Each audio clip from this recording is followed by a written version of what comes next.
So on the Element, we have this flap that covers the area between the lift gate and the rear body. And there are these springs that are in here. You can see them. And a lot of times, I saw this on my Element, they would start to work their way out, and they kind of only go in one direction. There's like a little socket, so you kind of want to straighten that out, and push that back in. I think the clips come unclipped like that. You just have to lift that out. That might help you get it straightened out, so you can push that back in so it will fit in that slot on the right here.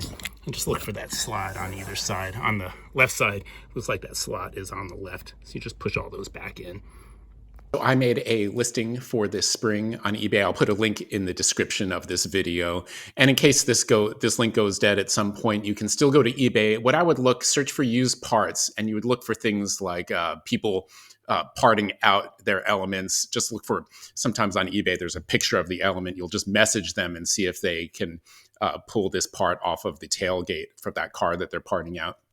You can also try the Car Dash Part website. These are all the Honda Elements in my area, and you would reach out to them and see if they can get this for you.